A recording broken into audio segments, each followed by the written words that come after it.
पार जाना है, तो पार जाने का रास्ता है एक तरफ हो जाना।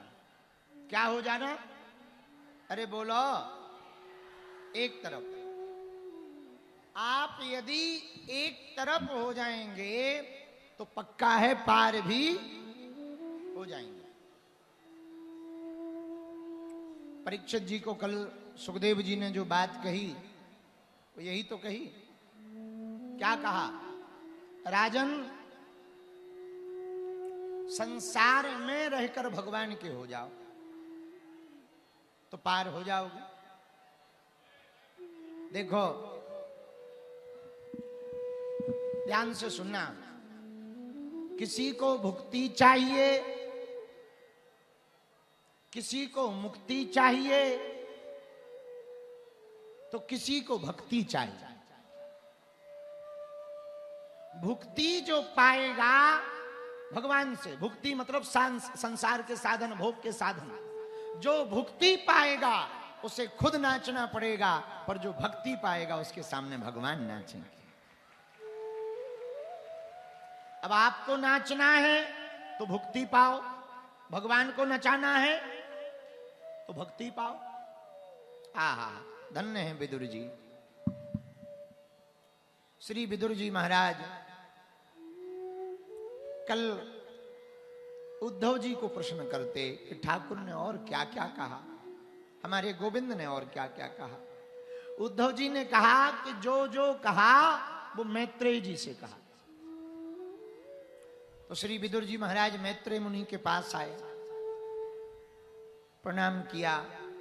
मैत्रेय मुनि ने भी बड़े भाव के साथ स्वागत किया। आपका बड़ा बोझ लेकर के हम जी रहे थे, ठाकुर जी ने आपके लिए कुछ उपदेश कहे थे, तो हम बड़े चिंता में थे, बड़ा बोझ था कि हम कैसे आपका ये बोझ चुका पाए। आपका ही हम इंतजार कर रहे थे, पर आप अब आ गए हैं तो जो बोझ है वो उतार दें। उसके पहले ही विदुर जी ने एक प्रश्न किया, भगवान हमको एक बात समझनी है, क्या ये दुख क्या है? हाँ ठीक, ज्यादा मत जलाओ, ज्यादा मत जलाओ, ठीक है, इतना ठीक है। पूछा कि हमको जानना है ये दुख क्या है, इसका उत्तर बताओ।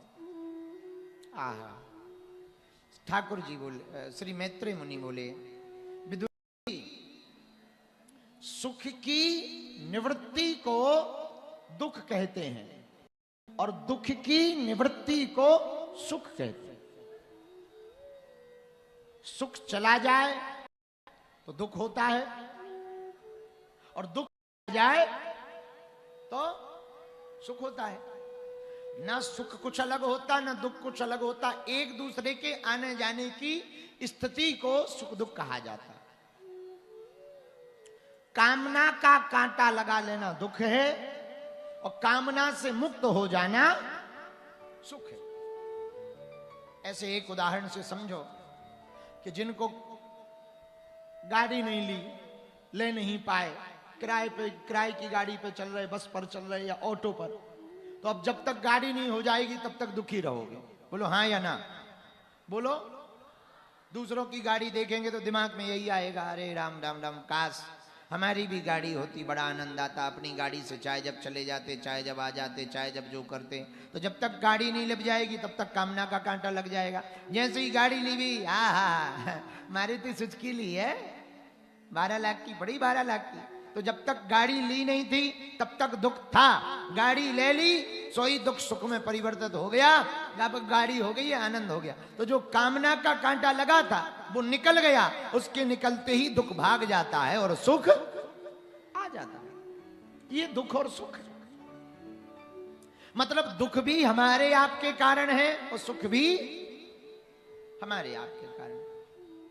संसार में दुखी कौन है? बोले कोई तन दुखी, कोई मन दुखी, कोई धन बिन रहत उदास, और थोड़े थोड़े सब दुखी, पर सुखी राम के दास। भैया सब दुखी है। सुखी कौन है संसार में? बोले जो भगवान का भक्त है वही सुखी है।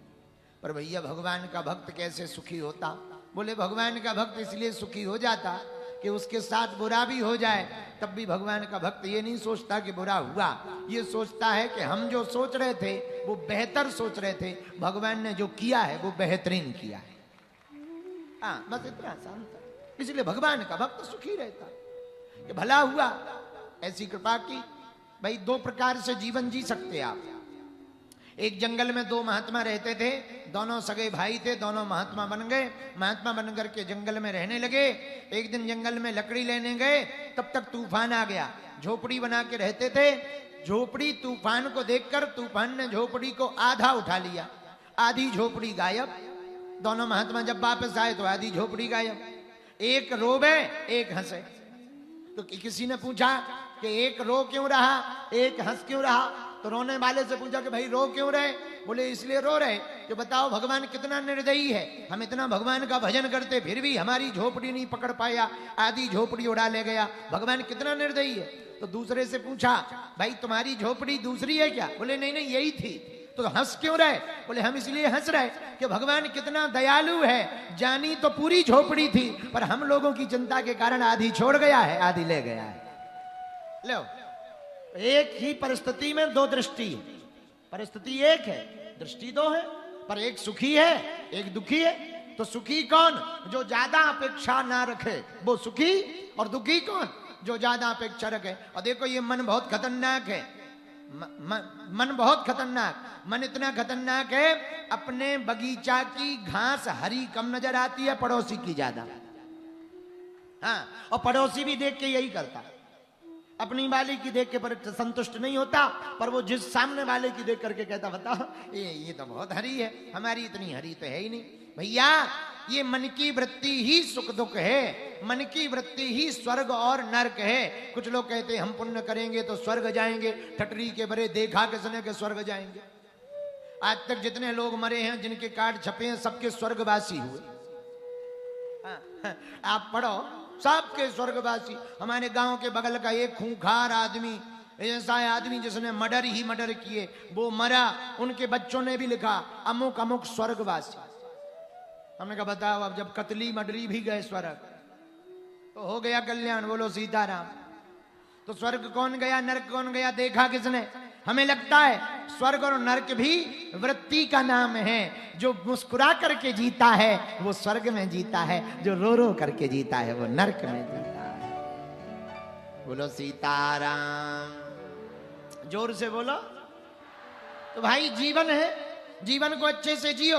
दो प्रकार के लोग होते हैं, बुरे में भी अच्छा खोज लेते हैं, कुछ लोग अच्छे में भी बुरा खोज लेते। एक आदमी हमारे धाम पर आया था, बड़ी अच्छी सोच का आदमी। तो उसकी बच्ची को प्रेत बाधा थी और बालक को भी थी, दोनों बेटा बेटी को प्रेत बाधा। बेचारे बड़े पढ़े लिखे अफसर दिल्ली में रहते थे, ग्रेटर नोएडा में। हमारे पास आए, दिन दिन भर गर्मी में बैठे रहते थे, कभी एसी से निकले नहीं, गर्मी में धक्का खाते थे, लाइन में लगते थे, अभी भी आते हैं। तो हमने कहा बताओ तो राम राम राम राम राम, कितना भगवान ने आपके साथ बुरा किया। करने वाले ने कि बताओ आप कभी एसी से निकले नहीं और ये मुसीबत आ गई है तो यहाँ गर्मी में बताओ धक्के खा रहे हो। तो उन्होंने बड़ा गजब का जवाब दिया, बोले गुरुजी भला हुआ जो हमारे बच्चों को प्रेत बाधा लग गई, कम से कम प्रेत बाधा के चक्कर में हमें बालाजी तो मिल गए। लो बताओ ये कितनी अच्छी बात है। बताओ कल ना प्रेत बाधा होती, बोले ना हम बागेश्वर खोजते, न गड़ा आते, न धाम आते, न आपको मिलते, न जिंदगी का पता लगता कि जिंदगी और भी आनंद से जी जा सकती है। अपने ऊपर है। अच्छा, और दूसरे और यहां भी बैठे हैं जिनको बाधा है, कई दिनों से मिल नहीं पाए, उनसे पूछो कहो गुरुजी मिले? अरे हम क्या बताएं, हमें नहीं मिले गुरुजी। ले आओ, उनकी ऐसी हालत पूछो ही मत, वो रो रहे हैं। तो इसका मतलब जो मुसीबत को मुसीबत मानकर रोए वो नरक में है, जो मुसीबत को भी कृपा मानकर जिए और हंसे वो स्वर्ग में।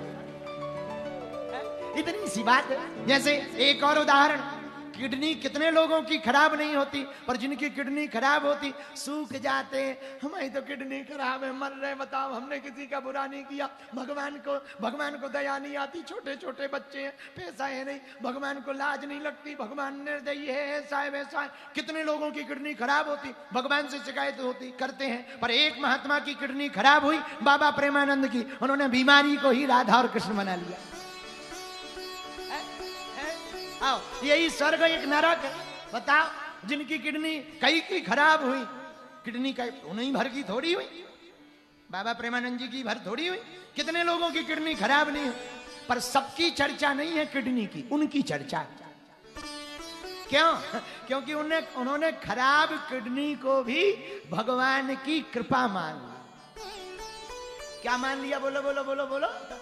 एक और महात्मा थे हमारे बहुत प्रिय, शादीशुदा थे, पर घरवाली खतरनाक थी, बहुत खतरनाक घरवाली, रोज गालियां बकती थी। और गालियां क्या, बीच बीच में उसका दाव लगे तो दे बेलन चिमटा चमाटा, बड़ी खतरनाक। हमें मिल गए, हमने कहा महाराज आपकी तो बहुत बुरी दुर्दशा है, आप इतने उच्च कोटि के महात्मा, इतने पहुंचे हुए बड़े भजनानंदी महात्मा, बताओ पत्नी इतनी खराब, रोज आपको गालियां बकती, चिमटा देती। अच्छा, वो कई बार प्रवचन करने बाहर बैठे और गांव के लोग आ जाएं तो सुनने ही लगते हैं और करने लगे। और घरवाली मटका का पानी लेकर के आवे और प्रवचन करता देखे सोने के ऊपर फेंक दे, ले। तो गांव वाले बोले बताओ, राम राम राम राम राम, हे भगवान ऐसी घरवाली किसी को ना मिले, आप इतने सज्जन महात्मा, इतने भक्त, तो बताओ तो कितनी खतरनाक घरवाली मिली। मुस्कुरा करके बोले भला हुआ जो घरवाली हमें ऐसी मिली। बोले क्यों? बोले यदि अच्छी होती तो हम इसके प्रेम के चक्कर में पड़ जाते, बुरी है तो परमात्मा के प्रेम के चक्कर में पड़ गए। मतलब जिनकी घरवालियां खतरनाक हो तो ये वाली कथा जीवन में उतार सकते हैं। बोलो सीताराम।